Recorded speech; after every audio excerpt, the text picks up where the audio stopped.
The City of Specters by Bandy, 1993. Bandy, born in 1950, is a North Korean writer who doesn't use his real name when publishing literature that criticizes the North Korean regime.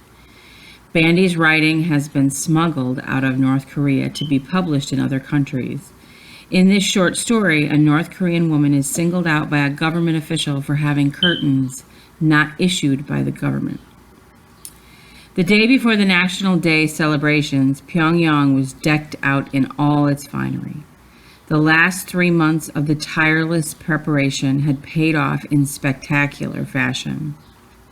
When the subway train pulled into Pyongyang Station, Han Yan-yi just managed to jump on, shoulder her way through to the back of the carriage, and grab the last available space.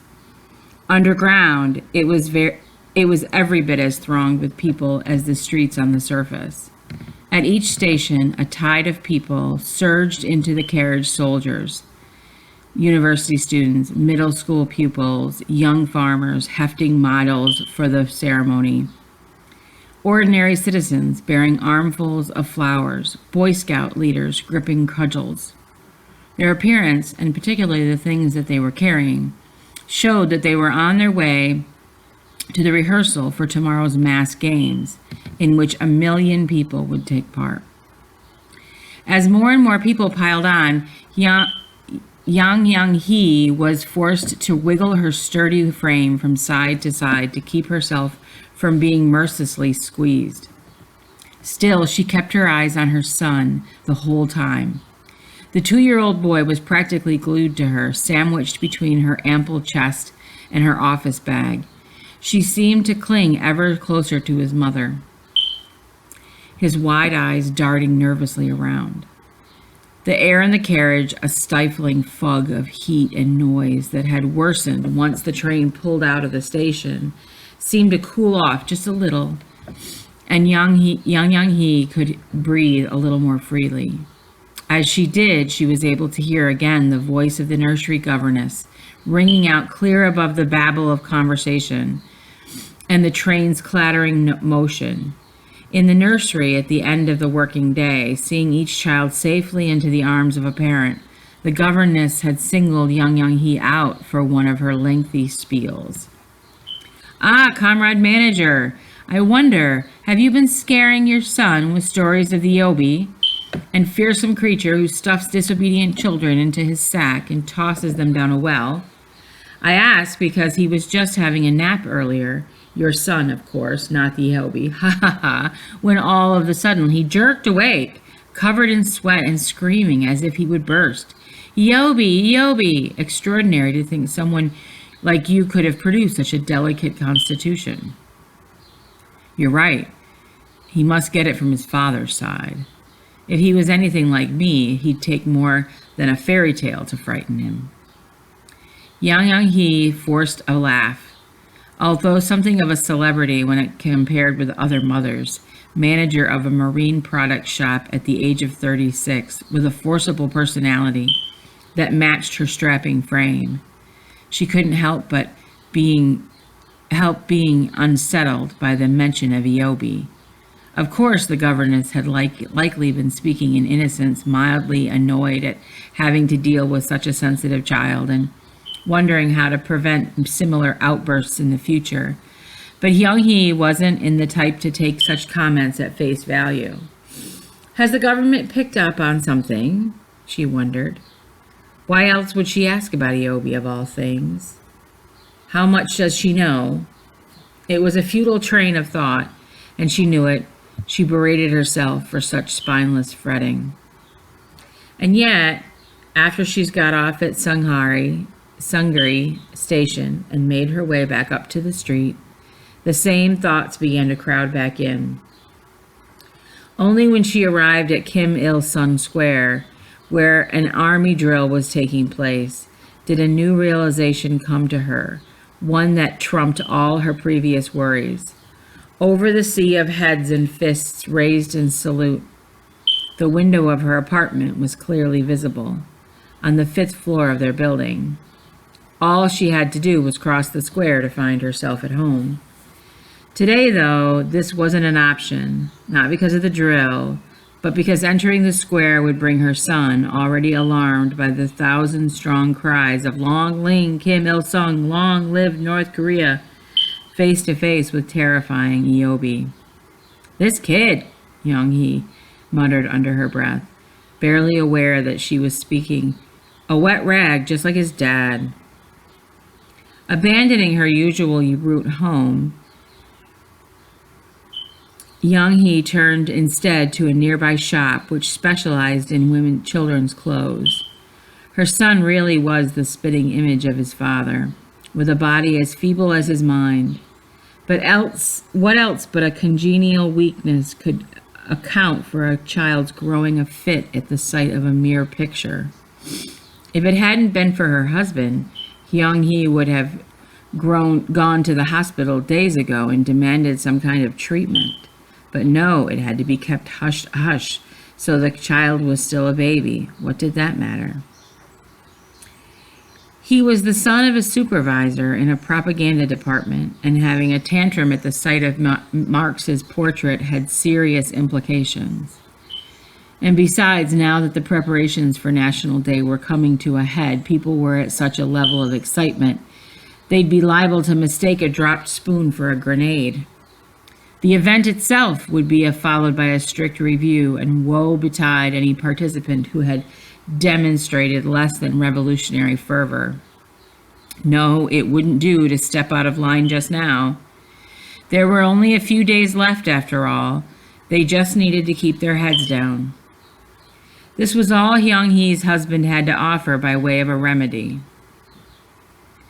The child she was carrying seemed to grow twice as heavy, and the sky, whose clear blue had been such a welcome contrast to the gray clouds of the past few days, began to stir with an unseasonable southerly wind. As they turned out of the alley where the clothes shop was situated, the contrast could not have been greater. From the lonely place where gusts of wind pursued fallen leaves and scraps of plastic lay idle in the gutter, to the vast expanse of the central road. There, where the mass celebrations would soon be taking place, the street looked like some fierce wild beast, shaking its mane and roaring. Bristling with posters and placards with innumerable flags, their fabric snapped taut in the wind, pierced by shrill whistles, underlying each new announcement or command. Rent down the middle by a dark blue broadcast car, blaring slogans through its loudspeaker, again and again, so that the whole street rang with them. Punctuated every so often by a plane looming low in the city skies, rising from takeoff or coming into land. Even their engines seemed to explode onto the unprecedented roar, agitating the figures who moved below, causing them unconscionably to quicken their step. As soon as Young-hee arrived home, she spread her son's toys out over the floor. Look, my little Myung-shik, don't these look fun? How about a little playtime? Beep, beep, ring, ring. Leaving him to his own devices, Young-hee moved quickly to the windows and drew the curtains she'd put up. Their apartment was the very front of the block, with one window facing south and the other west. The south-facing window looked out into the portrait of Karl Marx hung on the wall of the military department building, while the west-facing window framed a similar portrait of Kim Il-sung hung near the VP balcony of the Grand People's Study House. Young-hee had to keep Myung-shik from seeing those portraits. But the white nylon under the curtain, provided as standard and kept drawn during the day, wasn't there to block the portraits out, and if anything, the hazy shapes created by the curtain's thin gauze were even more frightening than the solid reality. Myung-shik's initial terror had come from face-to-face encounter with Marx's portrait. With his stressed mind and active imagination, the picture loomed larger by the day. It was getting on towards the evening the previous Saturday when it had first happened. a citizens' rally was taking place in Kim Il-sung Square, with aim of encouraging people to be ever more energetic in preparing for the celebrations. Everyone was pushed for time, so the rally had been organized at an hour when most workers would normally be heading home for the day. Myung-shik had a cold, and as Young-hee, reluctant to leave him in that state, couldn't very well absent herself from the rally. In the end, she'd strapped him to her back and gone to the square. Myung-shik was prone to colds, seemingly to product of his weak constitution, but this was something different. His tiny body was burning hot against her back, telling Young-hee that his fever wasn't to be dismissed as mere sniffle. Her group had been at the head of the square's far left column, directly beneath the glowing gaze of Karl Marx. In the haze of dusk before the square's electric lighting was switched on, that reddish-black face, with its great swath of hair, could have sent shivers down the spine of even the most stolid party cadre. Perhaps it was that which accounted for Young-hee's unwanted recollection, a line from the first passage of the Communist Manifesto, which she'd read at some point during college. A specter is haunting Europe, the specter of communism. Had Marx inadvertently been writing his biography? The phrase was a mysteriously fitting description of how his portrait had appeared just then, closer in form to some spectral presence than an actual human being, plucked from some ghastly legend. Young-hee's practical mind would never have normally entertained such speculations, but she was already anxious about Myung-shik and worrying that he might somehow disturb the rally. These fears had soon provoked to be well-founded, his nerves already set on edge by a mass of people around him. When the opening address boomed from the loudspeaker, the boy was so startled that his vague snufflings transformed into harsh, desperate sobs. Young-hee was sure she could hear people scolding her for bringing a bawling child to such an important rally, hissing at her to shut him up. She'd hastily swung him around to her front and rocked him gently in her arms, making soothing noises as loudly as she dared, but the boy just kept on crying. Glancing around her as the last resort, she'd brought her face close to his. Yobi, the scary Yobi will get Myung-shik if he's bad, she muttered. Still no luck. And then an idea struck her. This time she held the boy up so that his gaze would fall directly on the portrait of Marx, uttering Yobi in his ear all the while. Myung-shik had abruptly swallowed his sobs, and Young-hee held out a sigh of relief. But the very next moment, a little lump of fire in her arms, who was pressing his face into her chest as though trying to tunnel inside her, became racked with the most extraordinary convulsions. Myung-shik, no, this child. Young-hee had been appalled. The corners of his mouth were flecked with foam, and his eyes were glassy and unfocused. Had a doctor happened to be at hand, the incident might well have ended in disaster. In the past week, Myung-shik had similar fits or two on other occasions, terrified by the Yobi as seen through the apartment window. These convulsions could have easily been prevented if Young-hee had been more scrupulous in her care. She'd drawn the double curtains only over the west-facing window when she should have known to cover both. Myung-shik was shaken from his senses by that initial terror. In his eyes, the portrait of Kim Il-sung had worn the countenance of the menacing Yobi. Now, though she had ensured that both sets of curtains were fully closed, Young-hee was far from reassured that he watched her son find what little amusement he could in his toys. At any moment, she was expecting to hear the words, "Fifth floor, apartment 3," rapped out from the street below in the chilling voice of the local party secretary. If that happened, it would be the third time. And this time she knew she could not be fobbed off with an excuse and an apology. "Fifth floor, apartment 3. Had she imagined it? "Fifth floor, number 3. Ah, yes. Even after she admitted to herself that the voice was real, it took Young Hee a few moments before she was able to get the words out, and her casual tone sounded forced in her ears. "Please come down." So this is it.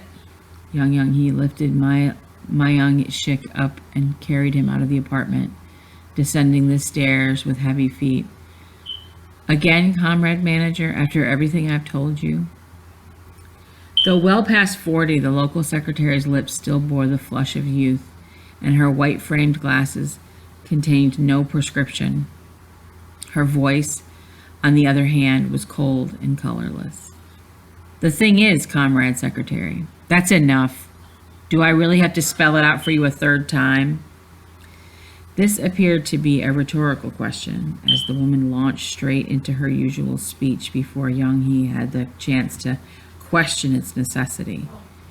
"Comrade manager, do you have something against the white nylon undercurtain with which the party has been good enough to provide for you?" "Provided, indeed, as a special consideration for the houses on our street, which have the honor of being at the city's heart, a place where many foreigners will soon be visiting to see the celebrations. Do you perhaps resent the fact that they were not donated free of charge?"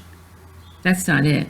It's just, look, every other house has those same curtains, so the street can look neat and uniform, which it would if your apartment wasn't sticking out like a sore thumb."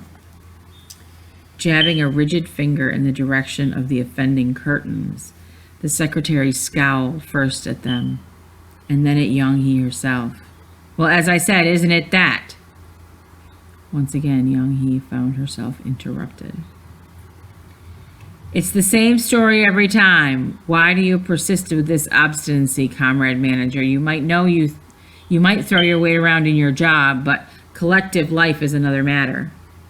"You go too far."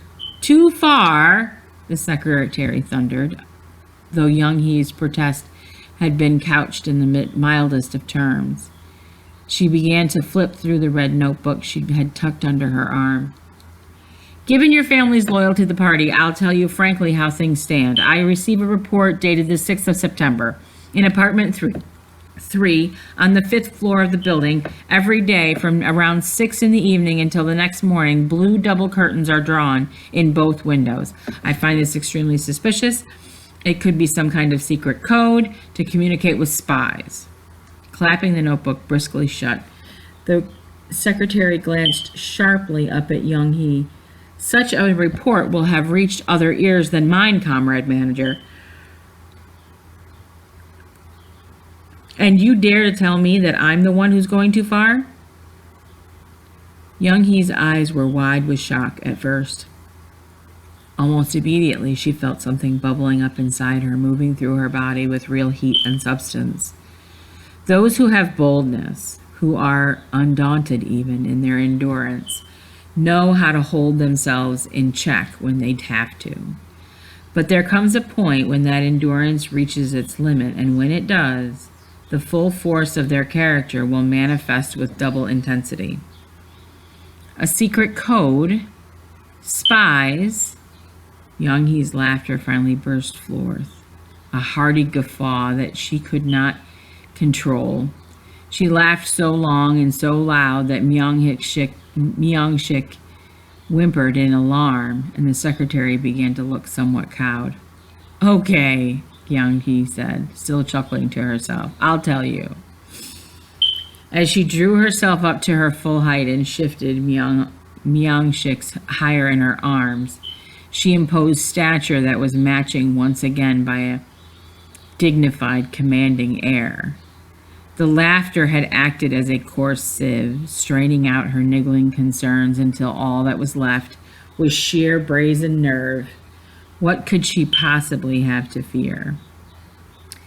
Even when she trotted off to school as a child with her bowl and satchel and red armband awarded to those whose character and comportment marked them for a glittering career in the party, was a near permanent fixture of her uniform, and it stayed on her arm through to her college days.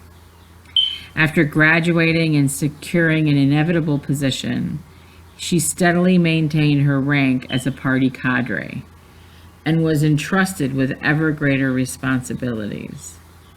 Having a father who was martyred in the Korean War meant her standing was sufficiently secure not to be threatened by the minor slip-ups that were inevitable now and then. Her husband, though a graduate of the distinguished Revolutionary Academy, lacked her confident, decisive outlook. Congenial timidity was the only reason to quail before the business of a child's nervous disposition. So their son found Marx's portrait frightening. Did it follow that his parents opposed the man's ideology? After all, she continued, her voice made husky by a rumble of amusement, can the full story be worse than what you think? That I should be denounced as a spy? Beginning with the incident during the rally, Young Hee rattled through the whole history of Ma Young-shik's condition, ending with the business of the double curtains. The secretary frowned. But why cover the windows on this side too? Marx's portrait isn't visible from there. No, but the great leader's is. So? You know the saying, the child who fears turtles will fear at a manhole cover. What? Your son is frightened by the portrait of our great leader? The secretary's gaze seems to sharpen suddenly behind her glasses, but Young Hee was past being deterred by such things. In any case, she finished, now that I've explained everything, I'd appreciate your understanding. I can't shut my child up in a cupboard or watch him every minute of the day, so what else am I to do? But tomorrow, during the ceremony, I promise I'll keep the curtains open. That is not acceptable, the secretary insisted, her clipped tone rising as she delivered the final remarks. This isn't some petty quarrel over home furnishings. The review due to take place after the ceremony is intended to weed out any deviance from party ideology. You are aware of this, Comrade Manager. I have nothing more to say. By the time Young Hee had come up with a response, the secretary had vanished around the corner of the street like a black hawk flying away with its prey. Less than 2 hours later, both sets of double curtains were taken down in apartment 3 on the 5th floor of building 5, though not by Young Hee herself. She was in the kitchen getting dinner ready with a great banging of pots and pans and slamming of cupboard doors, remembering the contempt that had laced the secretary's words. So when her husband entered the apartment, she didn't even realize it. He wasn't due home for another hour. Why have you drawn the double curtains? Startled, Young Hee looked up to find her husband standing in the kitchen doorway, still clutching the handle of the door, as though reluctant to commit himself to entering. His eyebrows, 2 vivid black slashes that contrasted with his pallid complexion, curved up towards the middle of his forehead, like the character for the number 8. Well, why have you drawn them again? 3 vertical furrows appeared in Young Hee's forehead as her hand paused in chopping the aubergine, producing the character for stream to match her husband's 8. Answer me. Watching her husband dash over to both sets of windows and tear down the double curtains, Young Hee left what she was doing and came out of the kitchen, picking up Myung-Hung-shik from where he'd been playing on the floor. The curtains dealt with, Young Hee's husband turned back to her. I've told you time and time again to get rid of those damn curtains. As far as I can see, it just goes in one ear and out the other. If you were still a new bride, fresh from the provinces, then perhaps you'd have an excuse. but you've had more than enough time to get to know Pyongyang by now. How can you still not understand the way things worked in this city? Suddenly deflated, he slumped down in the usual spot near the wall, still staring at Young Hee in apparent disbelief. Wasn't I telling you only yesterday about the rabbit and the 3 burrows? Like the rabbit who keeps 3 burrows to hurry into as needed? You can never be too careful. But the moral of the story, always stamp on a stone bridge before crossing to check it that it will bear your weight. These are the rules for living in Pyongyang. So what on earth possessed you today of all days? When no answer was forthcoming, Young Hee's husband fished his cigarette out of his pocket, stuck one between his lips, and lit it. He drew on it several times in quick succession with a noisy smacking of his lips, released a lungful of smoke as a long sigh, and roused himself, somewhat revived. What's the most important theory of all of Marx's thoughts? He asked, raising his arm to point to the man himself. Oh, first you talk about how long it's been since I was a new bride, and now you expect me to go back to the classroom? The dictatorship is the proletariat, to which the theory of capital and the construction of scientific communism are both related, of course, but secondary. If capital is the weapon of capitalism, the weapon of socialism, which governs all of our lives here, is the proletarian dictatorship. A dictatorship of the people. Yes, the people of this city understand too well the reality of that idea. That's why they live according to the principles of the rabbit with the 3 burrows. But you go about without a care in the world, thinking your martyred father puts you beyond reproach. What do you think will be the worth the day you slip up to find the people against you? You think the OB is just a fairy tale? His eyes were burning with passion. When had her meek and mild husband ever shown such fervor before? But Young Hee was too impatient to waste time wondering about this charge. That's enough, she snapped as soon as she had a chance. I don't know what went wrong at work that's put you in this mood, but I haven't the time to stand here and be lectured at. For goodness sake, how can you be so naive? Her husband stamped his foot in frustration. A bad day at work? I've just come from the Department of Information. The Department of Information? Blanching, Young Hee narrowed her eyes and studied her husband more closely. Then she laughed, relieved, as if it all became plain. Ah, I get it. Because of the secret code, right? She laughed again. What? You were called there too? No, but our street secretary was just here telling me all about his report that had been filed against us. She did hint that it might have gone higher up. And what did you tell her? About the reason for the curtains? The truth, of course. You think that's worse than being accused of spying? A secret code? Ha! There's nothing to laugh about, I tell you. I tried to explain that Myung-shuk must have inherited my feeble constitution, and that's why he has this condition.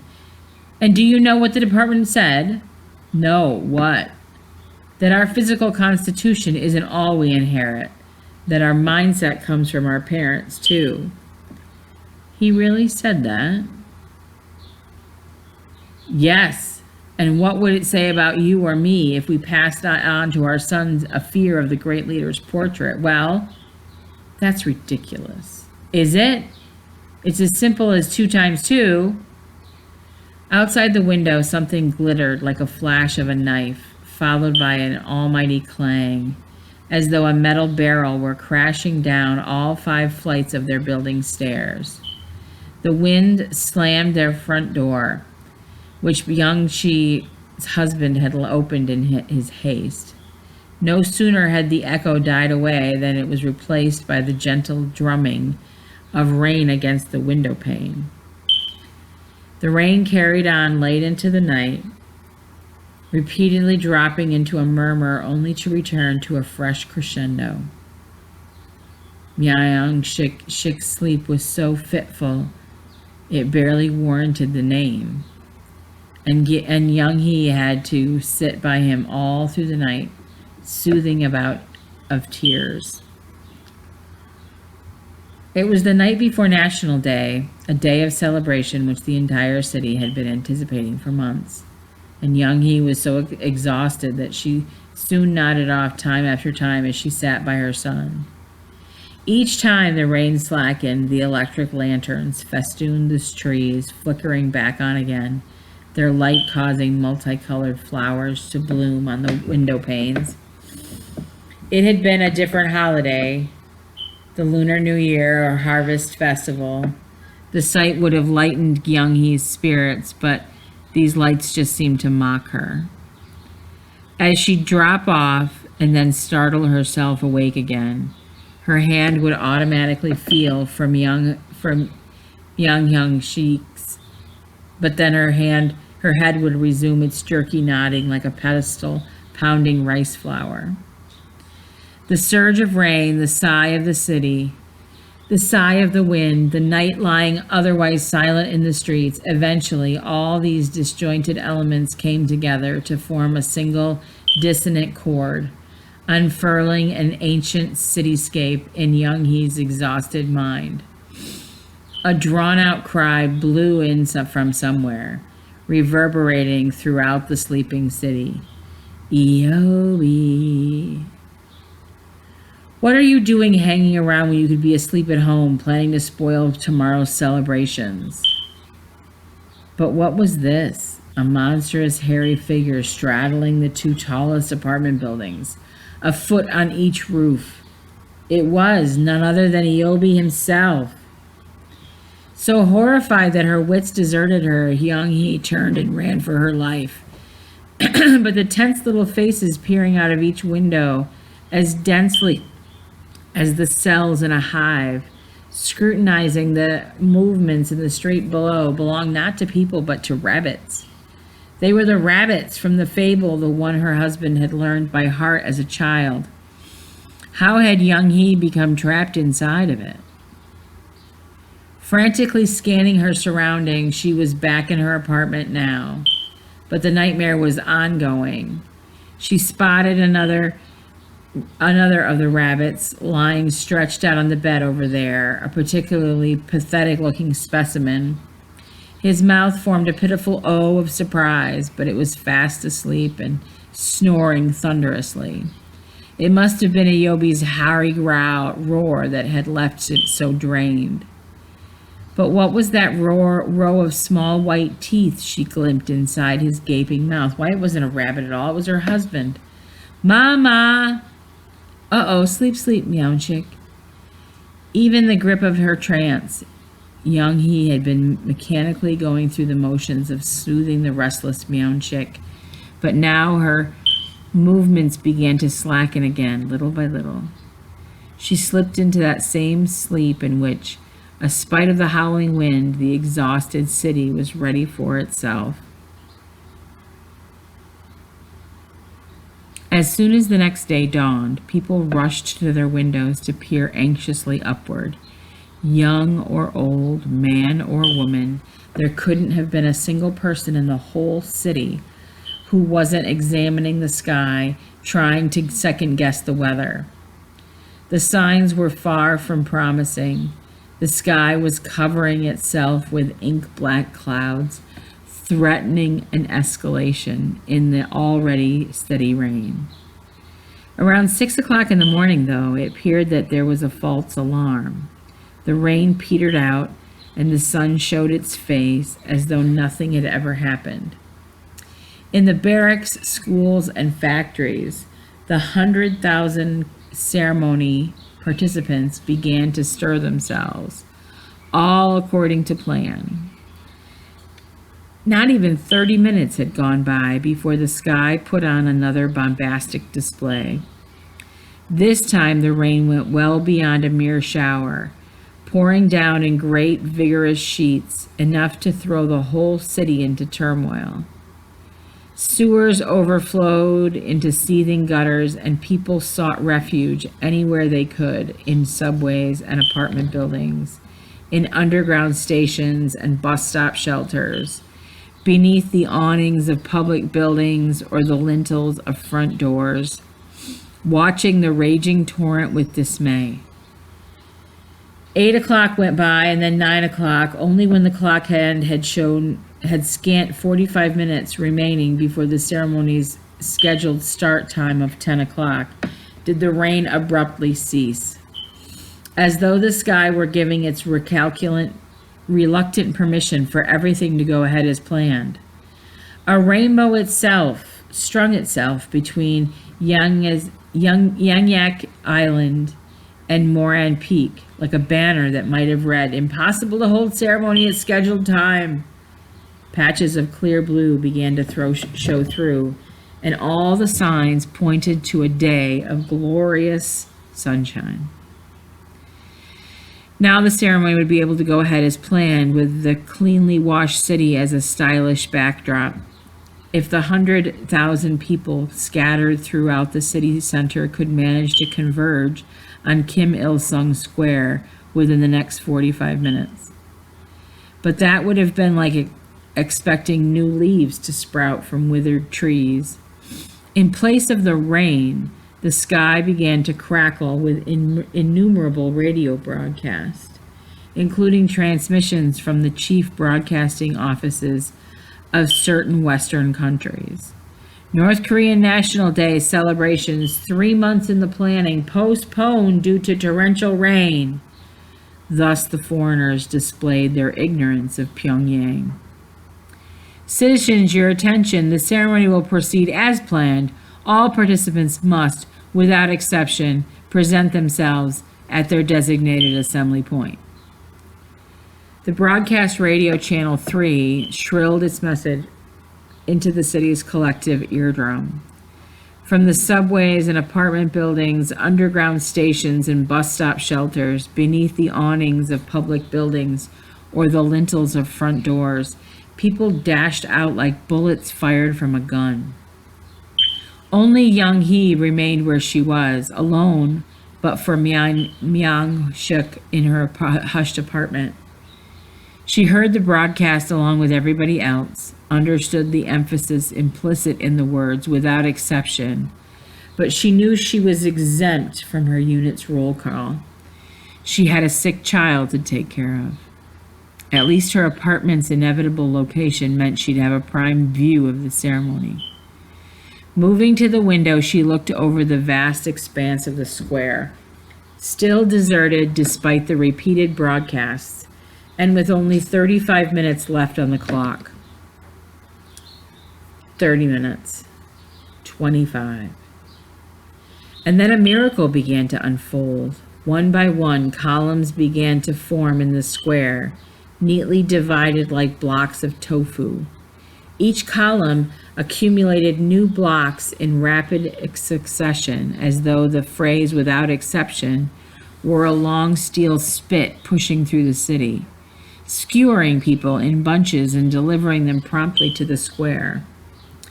Eventually, with only 5 minutes to go, the entire square was a sea of color, with columns stretching out on both sides of the department store 1, passing in front of the Children's Palace, and continuing all the way to the Yangcheong crossroads. Senior state functionaries began to make their way out onto the VIP platform. A hushed silence descended upon the square, which quivered with palpitations, like the sea after a storm had just subsided. Informing the citizens, we have created a miracle here today, which has made the people of the world shudder with awe.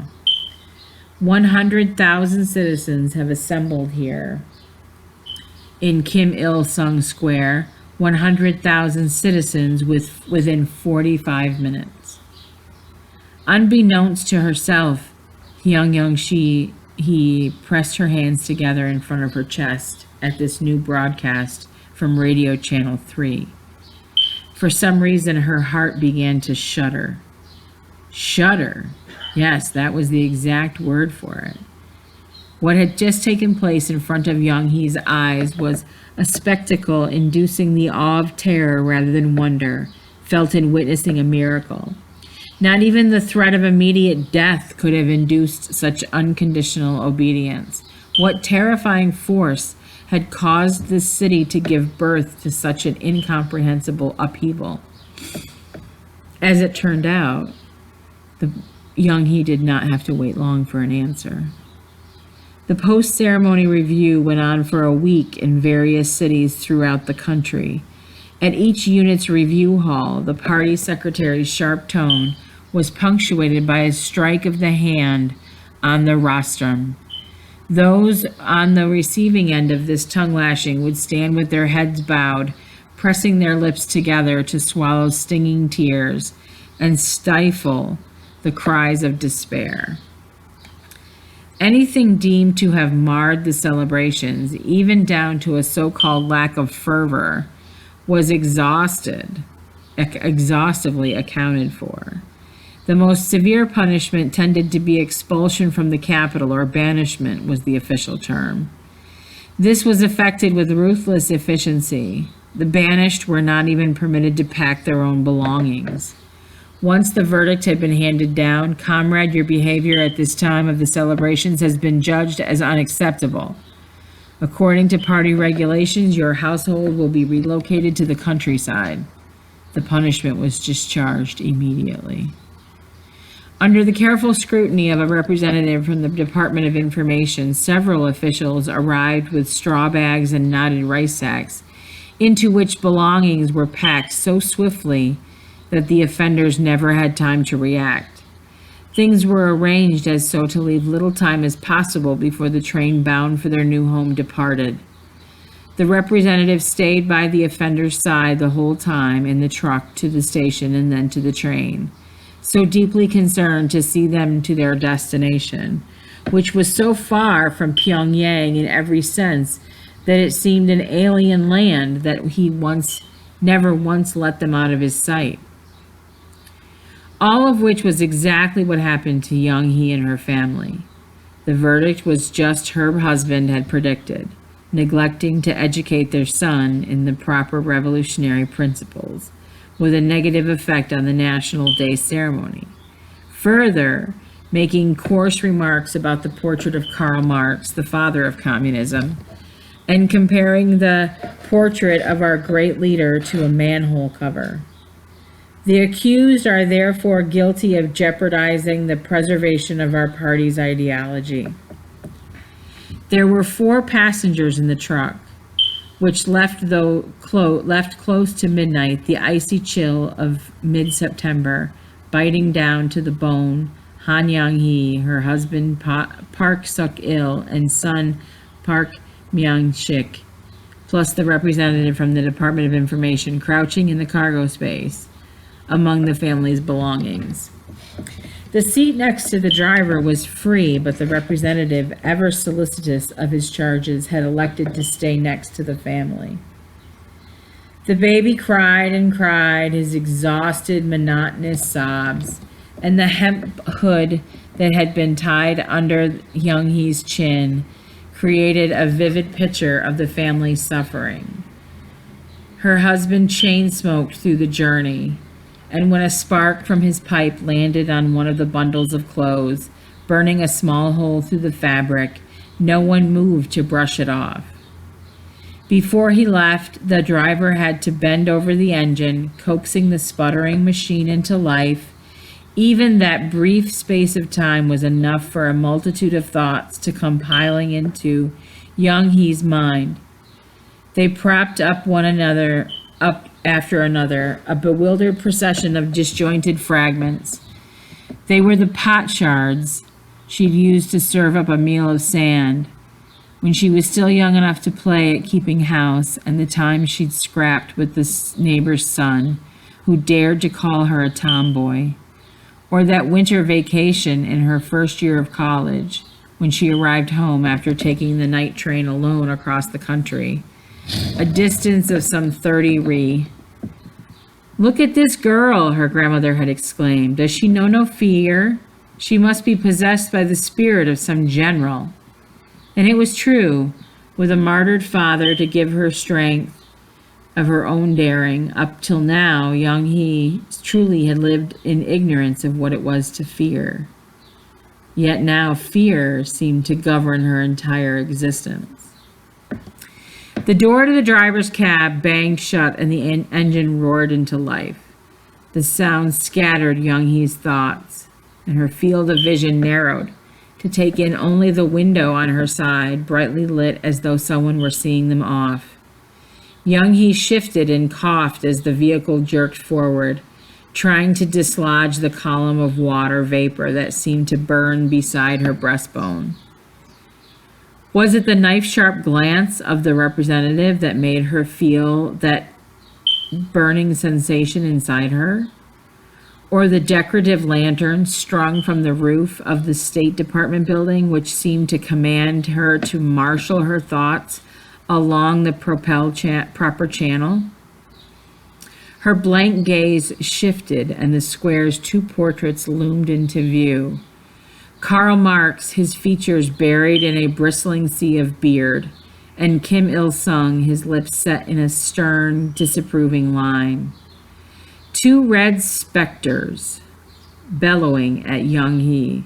Stop this useless brooding, comrade. You dare think your punishment unjust? When you're given an order to follow it without exception. Without exception, do you hear? Don't you know whom this city belongs? Those menacing, pitiless specters kept Young Hee's grief inside her and crushed any hope of reprieve. Her limbs began to tremble, and not only because of the September chill. Fear welled inside her, fear, something which had to be instilled in you from birth if you were to survive life in this country.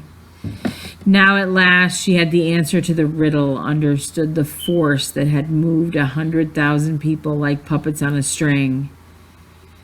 If her husband were to quiz her now on Marx's most significant theory, how much more seriously, rigorously, confidently she would have answered.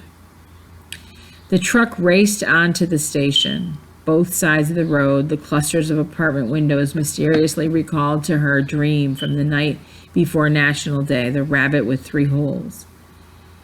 Though it was close to midnight, Young Hee sensed hundreds of figures hovering at those windows, peering out like rabbits from their burrows, eyes narrowed in accusation. If the Obi were to give the order, the figure said, they would flock to the square in even less time than before, without exception.